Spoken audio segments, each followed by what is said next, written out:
सेनापति चक्रदेव के आमंत्रण देने पर शनाया आगे बढ़कर खाने की मेज पर लगी एक कुर्सी पर बैठ जाती है और शनाया के बैठते ही बालासुंदरम चुटकी बजाकर एक सेवक को कुछ इशारा करता है। वो सेवक हाथ में एक छोटा सा डिब्बा लिए आता है और शनाया के सामने खाने की मेज पर रख देता है। शनाया बालासुंदरम की तरफ देखती है। बालासुंदरम मुस्कुराते हुए शनाया से कहता है, शिरीन, ये आपके लिए हम कुछ उपहार लाए। शनाया उस छोटे से डिब्बे को खोलकर देखती है कि उसमें एक खूबसूरत सी अंगूठी रखी है जिसका नग बहुत ही कीमती हीरे का है। शनाया मन ही मन कहती है, कितना दोगला इंसान है आदमी, पीठ पीछे इस अभिलाषा के साथ गुलछर्रे उड़ाता है और सबके सामने शिरीन के लिए तोहफा लेकर आया है, बेशर्म आदमी।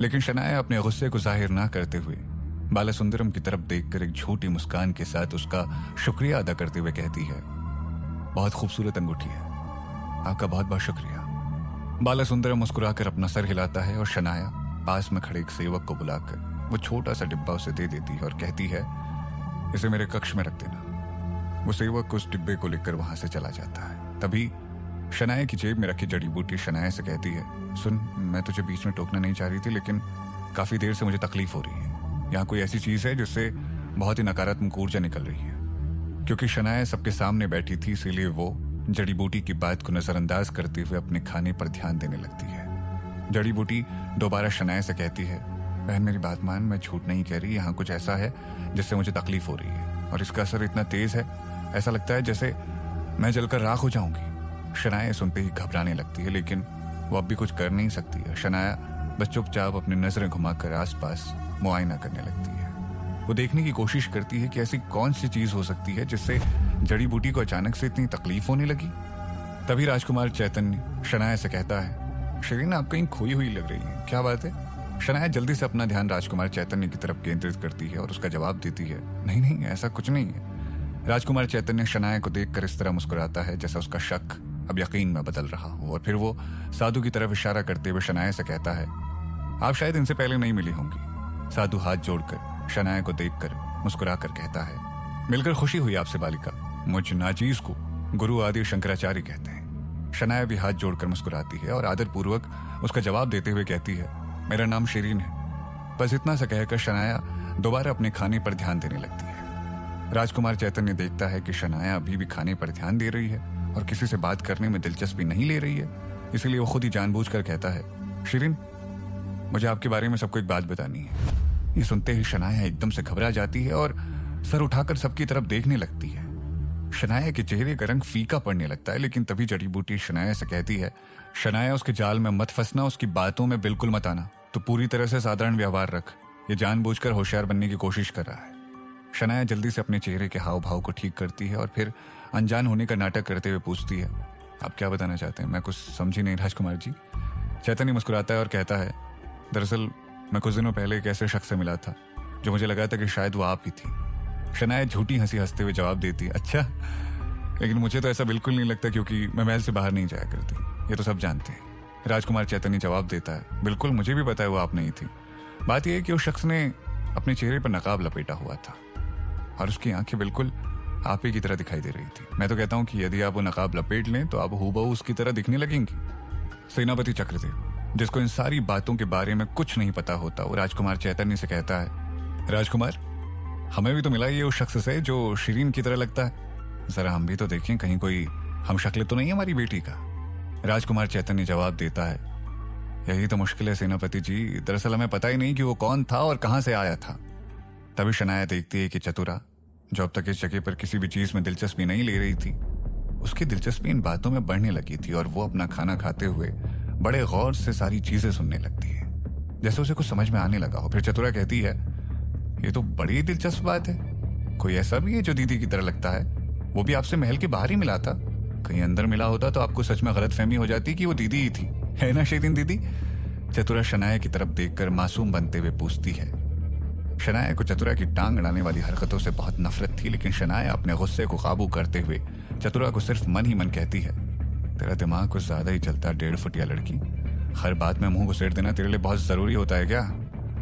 तभी राजकुमार चैतन्य साधु की तरफ देखकर कहता है, अच्छा गुरुजी, क्या आपको नहीं लगता कि शिरीन थोड़ी कमजोर लग रही है? क्योंकि मैं काफी दिनों से देख रहा हूं कि शिरीन थोड़ी दुबली हो गई है। सेनापति चक्रदेव भी राजकुमार चैतन्य की बातों का समर्थन करते हुए कहता है, आप बिल्कुल सही कह रहे हैं राजकुमार, शिरीन खुद पर ध्यान ही नहीं देती।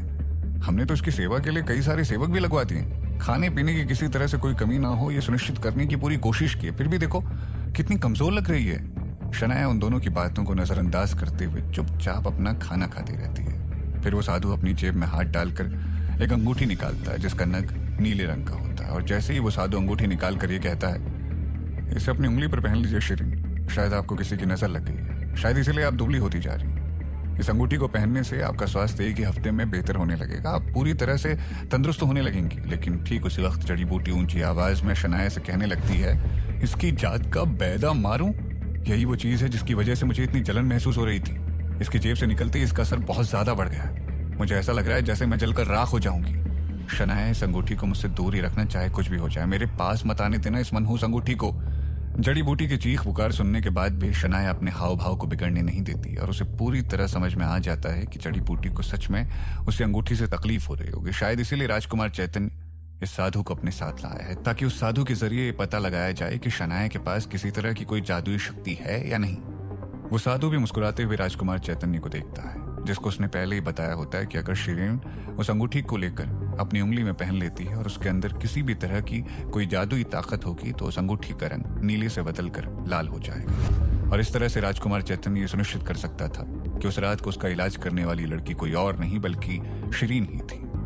जैसे ही वो साधु अपनी अंगूठी को शनाया की तरफ बढ़ाता है, शनाया पीछे हटते हुए कहती है, इसे दूर रखिए मुझसे, मैं किसी से किसी भी तरह का उपहार नहीं लिया करती हूँ। शनाया की इस बात पर वहां बैठे सारे लोग उसे अजीब तरह से देखने लगते हैं, क्योंकि उन सभी को पता था कि शिरीन कभी भी किसी तोहफे के लिए ना इच्छा जताती थी और ना ही किसी के देने पर उसे मना किया करती थी। राजकुमार चैतन्य शनाया से कहता है, ये आप क्या कह रहे हैं शिरीन, अभी अभी तो आपको हमारे छोटे भाई ने इतना सुंदर उपहार दिया, उसे तो आपने तुरंत स्वीकार कर लिया, तो फिर इस अंगूठी को स्वीकार करने में ऐसी क्या आपत्ति है आपको? शनाया थोड़ा झुंझलाते हुए कहती है, हाँ ठीक है मैंने स्वीकार किया, लेकिन बात ऐसी है कि मुझे इस तरह की चीजों पर कोई यकीन नहीं है। मुझे नहीं लगता कि कुछ पहन लेने से इंसान की तबीयत ठीक होने लगती है, ये सब मुझे अंधविश्वास लगने लगता है। साधु के चेहरे से साफ जाहिर हो रहा था कि शनाया की बातें उसे बिल्कुल अच्छी नहीं लगी, लेकिन उस साधु के कुछ कहने से पहले ही सेनापति चक्रदेव शनाया से कहता है, साधु महात्मा से इस तरह बात नहीं किया करते शिरीन, गुरुजी बहुत ही बड़ी हस्ती है, अगर ये अंगूठी तुम्हें उपहार में वो दे रहे हैं तो उनकी कृपा समझो और इसे लेकर पहन लो, तुम्हारी तंदुरुस्ती के लिए बहुत अच्छा रहेगा। शनाया चक्रदेव को समझाते हुए कहती है, लेकिन पिताजी मुझे इन सब चीजों पर विश्वास नहीं है। तभी वो साधु शनाया से बोल पड़ता है, तो क्या आपका कहने का मतलब यह है कि मैं किसी तरह का कोई ढोंगी हूं? और यह कहकर वो साधु खुद ही हंसने लगता है और कहता है, आखिर हमने भी इतनी विद्या तो ली है कि सही गलत का ज्ञान क्या है हमें पता चल सके। शनाया दोबारा उस साधु से कहती है, ऐसी कोई बात नहीं है गुरुजी, बस मुझे इन सब चीजों पर विश्वास नहीं होता बस। तभी चतुरा बीच में बोल पड़ती है, कोई बात नहीं दीदी, वो उपहार समझ कर दे रहे हैं तो आप इसे उपहार समझ कर ले लीजिए, उनका मान भी रह जाएगा। राजकुमार चैतन्य चतुरा को शाबाशी देते हुए कहता है, बहुत अच्छी सोच रखती हैं आप चतुरा, हमें आपके विचार पसंद आए। और फिर चैतन्य शनाया से कहता है, आपकी छोटी बहन सही बात कह रही है, आप इसे किसी तरह का जादुई उपहार ना समझकर एक साधारण उपहार समझ लीजिए, क्योंकि गुरुजी तो आपको इतने प्रेम से दे रहे हैं। शनाया मन ही मन सबको कोसने लगती है और कहती है, सबने मन बनाया हुआ है कि अंगूठी में मुझे चिपका कर ही दम लेंगे, भले ही बेचारी इस जड़ी बूटी की ऐसी की तैसी क्यों ना हो जाए। शनाया बिना ज्यादा सच्चाई और अच्छाई दिखाई सीधा कह देती है, देखिए मुझे लगता है कि आप एक ढोंगी बाबा ही हैं, इसलिए मैं आपकी कोई भी चीज नहीं लूंगी, समझ गए आप? शनाया के कहते ही चक्रदेव शनाया को डांटते हुए कहता है, ये किस तरह की बात कर रही हैं आप शिरीन? लेकिन इस बार वो साधु भी उठ खड़ा होता है और कहता है, आप हमारी विद्या का अपमान कर रहे हैं शिरीन, आपने हमारे ऊपर लांछन लगाया है कि हम एक ढोंगी इंसान हैं। शनाया की भी सब्र का बांध टूट चुका होता है और वो भी पूरी बेबाकी से कहती है, हाँ आपने बिल्कुल सही समझा, आप एक ढोंगी हैं जो किसी भी तरह का पत्थर देकर खुद को बहुत बड़ा ज्ञानी साबित करना चाहते हैं। शनाया के कहते ही चक्रदेव गुस्से से लाल पीला हो जाता है और शनाया से कहता है, शिरीन अपनी जबान संभाल कर बात करो। लेकिन साधु चक्रदेव को शांत रहने का इशारा करता है। फिर वो शनाया से कहता है, ठीक है लड़की, तुमने मेरे ऊपर अभी लांछन लगा ही दिया है ना कि मैं एक ढोंगी हूं, तो फिर इस बात को सिद्ध करो। तुम अभी सिद्ध करके दिखाओ कि मेरी ये दी हुई अंगूठी एक साधारण पत्थर है या मेरे पास किसी तरह का कोई ज्ञान नहीं है। शनाया जवाब देती है, मैं क्यों साबित करूं कुछ भी, और मुझे क्या जरूरत है? साधु कहता है, क्योंकि तुमने मेरे ऊपर लांछन लगाया है, या तो मुझसे माफी मांगो या फिर अपनी बात वापस लो।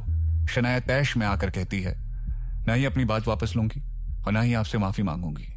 सेनापति चक्रदेव शनाया को गुस्से में कहता है, शिरीन अभी इसी वक्त माफी मांगो गुरुजी से, तुमने गुरुजी का अपमान किया है, इस बात को मैं बर्दाश्त नहीं करूंगा। चक्रदेव जैसे ही इस तरह शनाया पर दबाव डालने लगता है, शनाया घबराने लगती है क्योंकि इस परिवार में सिर्फ अकेला चक्रदेव ही है जो शनाया की बातें सुनता है। शनाया चक्रदेव को समझाने की कोशिश करते हुए कहती है, पिताजी देखिए, माफी मांगने का तो सवाल ही नहीं है, क्योंकि मुझे सच में जैसा लगा मैंने वैसा ही कहा है। इससे पहले कि चक्रदेव शनाया पर गुस्सा कर पाता, बीच में साधु ही बोल पड़ता है, तो भी ठीक है, अगर तुम्हें ऐसा लगता है तो मेरी चुनौती स्वीकार करो, ये सिद्ध करके दिखाओ कि मैं एक ढोंगी हूं। साधु के बार बार इस चुनौती देने वाली बात से शनाया को गुस्सा आ जाता है और वो कहती है, ठीक है, मंजूर है, मैं साबित करके दिखलाऊंगी कि तुम कितने बड़ी ढोंगी हो। तभी शनाया की जेब में रखी जड़ी बूटी शनाया से कहती है, अबे क्या बोल रही है तू, तेरा दिमाग खराब हो गया क्या? तू किस तरह की चुनौती स्वीकार कर रही है, पहले सुन तो ले। लेकिन शनाया जड़ी बूटी की बात को अनसुना कर देती है और वहां पर मौजूद शकुंतला देवी, अभिलाषा, चतुरा और अनमोल को भी ये तमाशा देखकर बड़ा मजा आने लगा था। बीच में कोई भी कुछ नहीं कहना चाहता था, सिर्फ चक्रदेव के अलावा। चक्रदेव गुस्से में शनाया की तरफ आगे बढ़ता है लेकिन साधु से रोक देता है और शनाया से कहता है, ठीक है लड़की, तो तुम्हें चुनौती स्वीकार है। यदि तुम ये सिद्ध नहीं कर पाई कि मैं एक ढोंगी हूं तो याद रखना, सबके सामने मेरे पैरों में गिरकर सर झुकाकर मुझसे माफी मांगनी पड़ेगी। शनाया भी तैश में आकर जवाब देती, मंजूर है, और अगर मैं साबित कर दूंगी कि आप ढोंगी हैं तो आपको भी वैसा ही करना होगा। शनाया के कहते ही वहां मौजूद सभी लोग हैरान हो जाते हैं कि शिरीन आखिर किस तरह की बातें कर रही है, लेकिन सभी और भी ज्यादा हैरान हो जाते हैं जब साधु शनाया की शर्त को मान लेता है और कहता है, तो भी ठीक है, कल हमारे बीच एक शास्त्रों का मुकाबला होगा जिसमें तुम मनोविज्ञान, चिकित्सा, ज्ञान या कोई भी जादुई विद्या को लेकर कुछ भी सवाल पूछ सकती हो। चाहे तो आज पूरी रात का समय लेकर अच्छे से तैयारी कर लो, लेकिन फिर भी तुम कुछ हासिल नहीं कर पाओगी। शनाया जवाब देती है, वो सब आप मुझ पर छोड़ दीजिए, लेकिन मैं ये कैसे मान लूं कि जो फैसला होगा वो आपके पक्ष में नहीं रहेगा? साधु कहता है, तुम्हारी ये चिंता भी दूर कर देते हैं। आखिर कौन करेगा शनाया और साधु के बीच होने वाले मुकाबले के विजेता का फैसला? क्या शनाया साधु को हरा पाएगी या उसे साधु के पैर धोकर उससे माफी मांगनी पड़ेगी? जानने के लिए सुनते रहिए एक थी शिरीन, सिर्फ पॉकेट एफएम पर।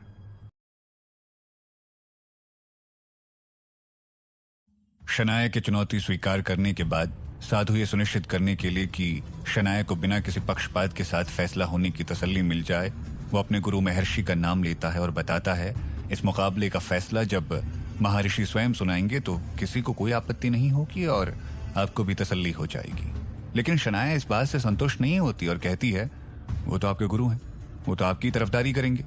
लेकिन शनाया को ये कहने से पहले पता नहीं था कि महर्षि की पदवी राज्य में इतनी बड़ी है कि उनका भ्रष्ट होना कोई सपने में भी नहीं सोच सकता था। इसलिए शनाया को तुरंत सब लोग मिलकर समझाने लगते हैं कि साधु जिनकी बात कर रहे हैं उनके बारे में किसी तरह का कोई गलत विचार करना या उनके आचरण पर किसी तरह का सवाल उठाना पूरी तरह से बेवकूफी है। और शनाया बड़े ही सधे हुए शब्दों में कहती है, इस मुकाबले का फैसला अगर महाराजा विक्रमादित्य के सामने हो और वही फैसला सुनाए तो ज्यादा सही रहेगा। ये सुनकर साधु हंसने लगता है और राजकुमार चैतन्य से कहता है, जरा आप ही इनको समझाइए कि हम किसकी बात कर रहे हैं, शायद इस मूर्ख लड़की को महर्षि के बारे में ठीक से पता नहीं है।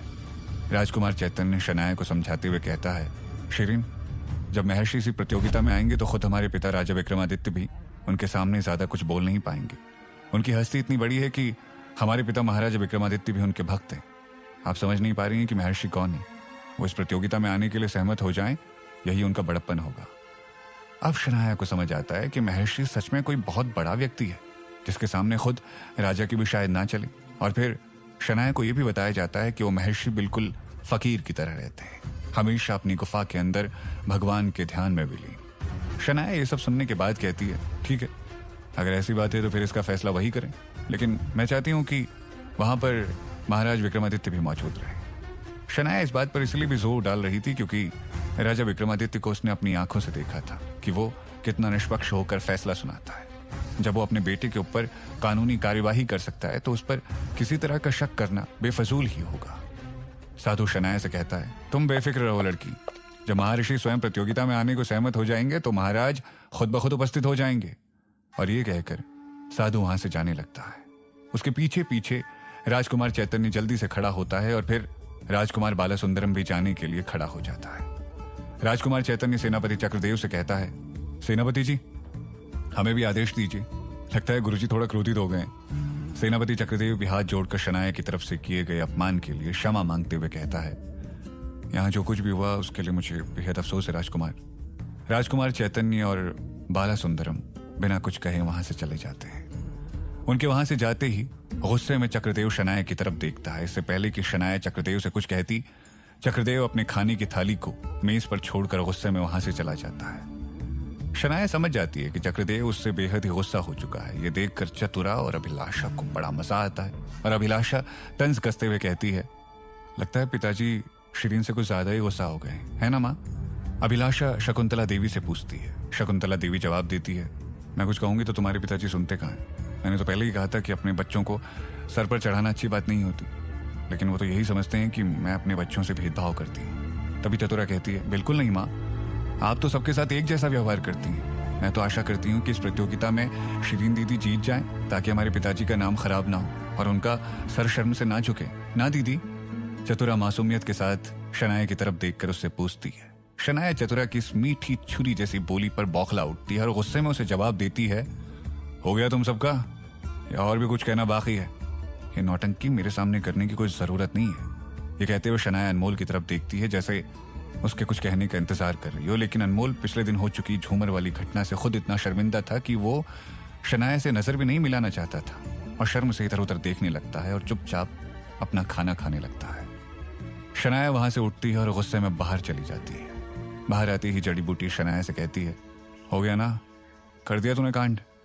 शनाया अपने कक्ष की तरफ जाते हुए जड़ी बूटी से बहस करने लगती है और आसपास खड़े सेवक शनाया को हवा में बात करता हुआ देख उसे पागल समझने लगते हैं। शनाया जड़ी बूटी से कहती है, मैं क्या करती यार, तूने देखा नहीं क्या?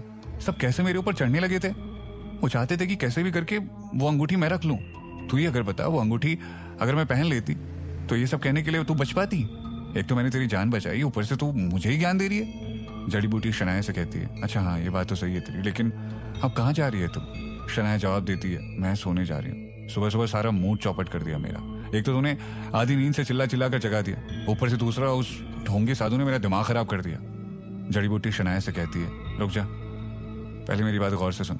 शनाया रुक जाती है और कहती है, हाँ बोल, सुन रही हूँ। जड़ी बूटी शनाया को समझाते हुए कहती है, देख, सबसे पहले शिरीन के बाप के पास जा और उनसे माफी मांग, क्योंकि इस घर में सिर्फ वही एक आदमी है जो तुझे सपोर्ट कर सकता है और तूने उसी का दिमाग खराब कर दिया। तुझे तुरंत उससे जाकर माफी मांगनी चाहिए। शनाया नाउम्मीद होकर जड़ी बूटी को जवाब देती है, यार उसका कोई फायदा नहीं है। वो चक्रदेव इतना गुस्सा होकर गया है कि मुझे देखते ही चिल्लाने लगेगा। जड़ी बूटी शनाया को समझाती है, देख वो चाहे कुछ भी कहे, लेकिन अगर उसका दिमाग भी तेरी तरह घूम गया तो फिर यहाँ तेरी बात सुनने वाला बचेगा कौन? तुझे जितने सेवक मिले हैं और साथ में आलिशान कमरा, याद रखना शिरीन की सौतेली माँ सब कुछ छीन लेगी तुझसे और तू कुछ भी कर नहीं पाएगी। शनाया थोड़ा सोचने लगती है और कहती है, ठीक है, सॉरी तो बोलना है ना, चलकर बोल देती हूँ।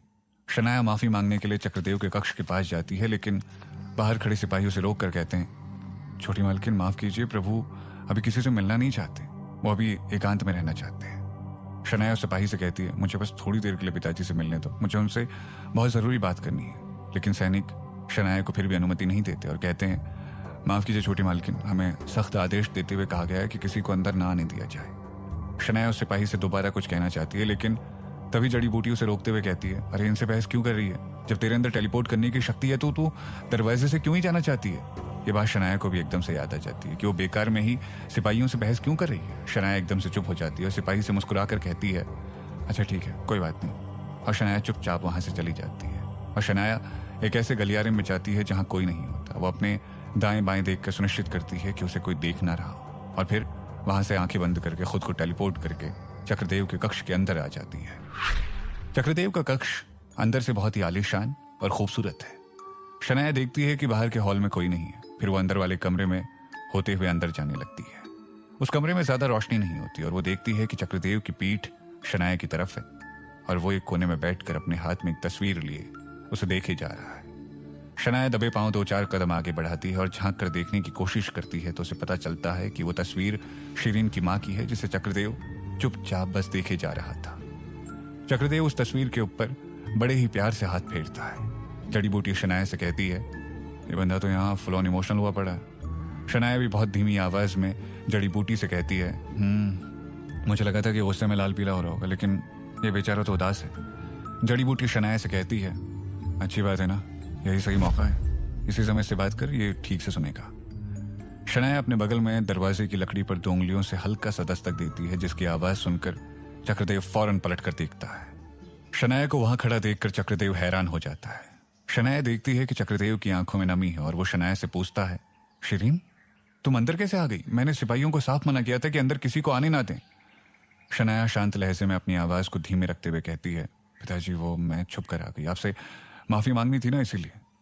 चक्रदेव इस बात पर शनाया को कोई जवाब नहीं देता।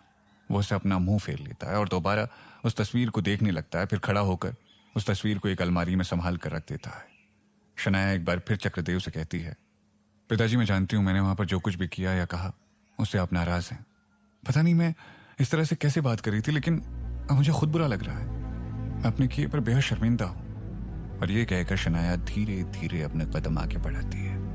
उसके भी दिल में डर लग रहा है कि शायद चक्रदेव उस पर गरजेगा, लेकिन चक्रदेव जैसे ही पलटता है तो शनाया देखती है कि उसकी आंखों में आंसू हैं। वो बिस्तर पर बैठकर शनाया को इशारा करता है कि वो उसके पास आकर बैठे। शनाया जाकर चक्रदेव के बगल में बैठ जाती है। चक्रदेव शनाया से कहता है, बिल्कुल अपनी मां पर गई है तू। वो भी ऐसी मुफट थी, कुछ भी बोल देती थी। मैं लाख बार समझाने की कोशिश करता रहता था, लेकिन मेरी एक नहीं सुनती थी। शनाया समझ जाती है कि चक्रदेव बहुत ज्यादा भावुक हो चुका है और अपनी पहली पत्नी को याद कर रहा है। चक्रदेव शनाया का हाथ अपने हाथ में लेकर प्यार से दूसरा हाथ उसके ऊपर रखता है। शनाया को चक्रदेव के स्पर्श से पहली बार एक पिता के प्यार का एहसास होने लगता है। शनाया का दिल मोम की तरह पिघलने लगता है और वो कहती है, पिताजी मैं उस साधु से भी माफी मांग लूंगी। तभी जड़ी बूटी कहती है, अरे पंकज उदास की छठी औलाद, ये सब करने नहीं आई थी तू, चुपचाप सॉरी बोल और कट ले यहां से। शनाया जड़ी बूटी की बात को अनसुना कर देती है, लेकिन चक्रदेव बिना साधु वाली बात पर ध्यान दिए शनाया से पूछता है, शिरीन बेटी तुम अपना ध्यान क्यों नहीं रखती? शनाया कुछ जवाब नहीं देती, वो चुपचाप बैठी रहती है। चक्रदेव खड़ा होता है और जाकर एक अलमारी खोलता है। उसमें से कोई एक चीज निकाल कर लाता है और वो शनाया के हाथ में रख देता है। शनाया देखती है कि एक छोटा सा हाथ में पहनने वाला सोने का कीमती ब्रेसलेट है, जो कि बहुत सुंदर है। चक्रदेव शनाया से कहता है, ये आपकी माँ का है, इसे पहन लेना। वो भी इसे पहना करती थी। शनाया उस ब्रेसलेट को अपने पास रख लेती है और मन ही मन सोचती है, आखिर ये क्या हो रहा है उसके साथ? उसने पूरी जिंदगी में सिर्फ एक बार किसी के बारे में फिक्र की थी, या वो इस इंसान से इमोशनली जुड़ी थी, और वो था सिर्फ बिक्कू, जिससे अलग होने का दर्द शनाया आज तक भुगत रही है। शनाया फिर से किसी इमोशनल पचड़े में नहीं पड़ना चाहती थी, लेकिन चक्रदेव की भावनाओं को ठेस न पहुंचे, इसीलिए शनाया वो ब्रेसलेट अपने हाथों में लेकर मुस्कुरा देती है और कहती है, ठीक है पिताजी, तो अब मैं चलती हूँ। चक्रदेव बिना कुछ कहे सिर्फ हल्का सा सर हिला देता है और शनाया उठकर जाने लगती है। शनाया समझ चुकी थी कि चक्रदेव ज्यादा बात करने के मूड में नहीं है, लेकिन तभी चक्रदेव शनाया से कहता है, बेटी सुनो। और शनाया पलट कर देखती है। चक्रदेव शनाया से कहता है, तुम चिंता मत करो बेटी, हम महाराज से बात कर लेंगे।